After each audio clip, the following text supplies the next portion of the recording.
MDS volunteers bring more than chainsaws, rakes, and hammers. They also bring hope. With 7 words from an MDS project director, "We will send in a crew tomorrow," the expression on a survivor's face changes from despair to relief. 2011 was an historic year for extreme weather. What does it mean for Mennonite Disaster Service, our volunteers, our clients, and our donors?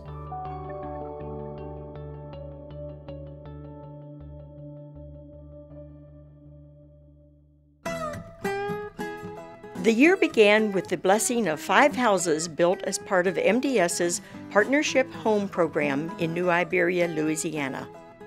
I think so many congregations could do this, said Perry Miller of Maple Grove Mennonite Church. It draws a church and community together.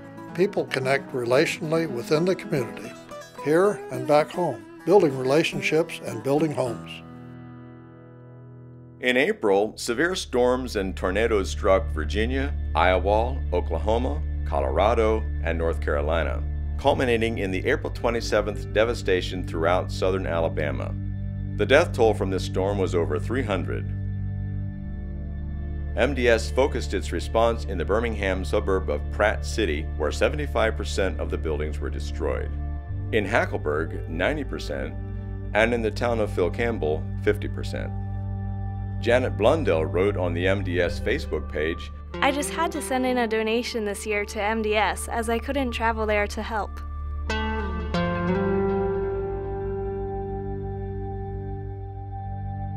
In Joplin, Missouri, 132 people were killed by the single deadliest tornado since the National Oceanic and Atmospheric Administration started keeping statistics in 1950.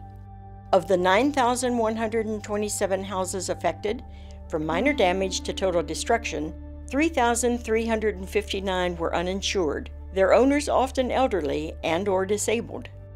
Leland Hostetler, MDS volunteer coordinator for the MDS Missouri unit, said on June 7, on the eve of transitioning from cleanup to repairs, "Today we had 140 Mennonite and Amish volunteers who came from all over. Illinois, Kansas, Oklahoma, Missouri. Tomorrow we're putting new rafters in a house."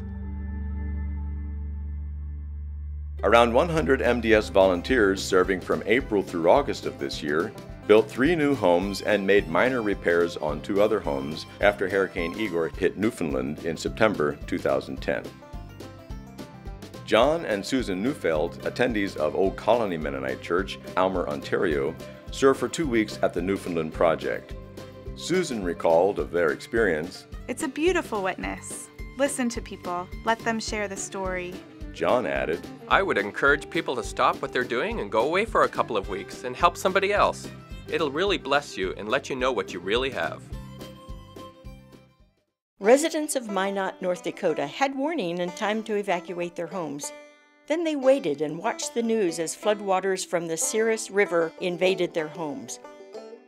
MDS volunteers are working in Minot at the Bible Fellowship Church to repair and remodel it for joint use. The church will share its space with MDS so a long-term project can be based there.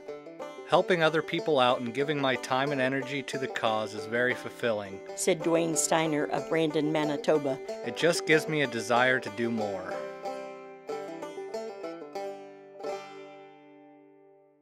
Three successful youth projects gave 159 young people a chance to serve this summer.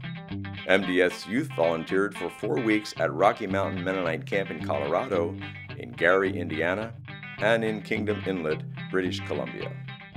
Students of Heston College Disaster Management Studies and Canadian Mennonite University Disaster Recovery Studies worked for 7 weeks in Gulfport, Mississippi, and 1 week in New Orleans, Louisiana.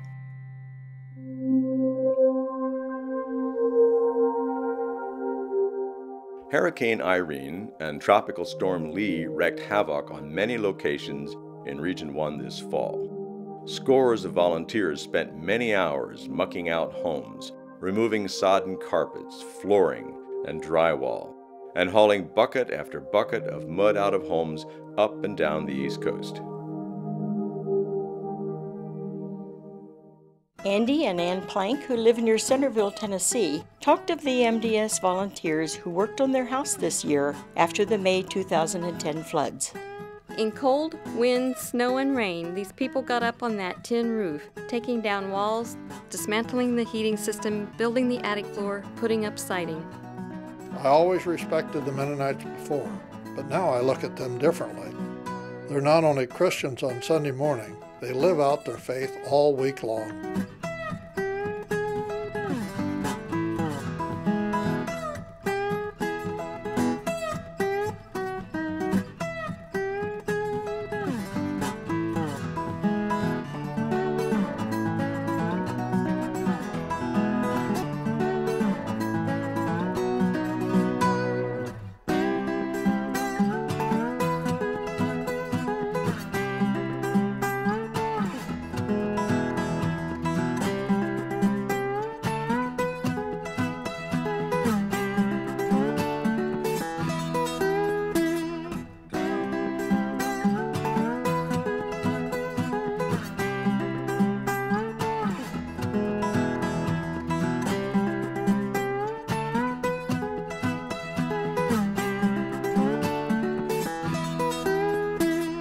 This has been an historic year for extreme weather. As volunteers and donors, we must not forget our clients, the survivors from this year's disasters, and the many still recovering since Hurricane Katrina.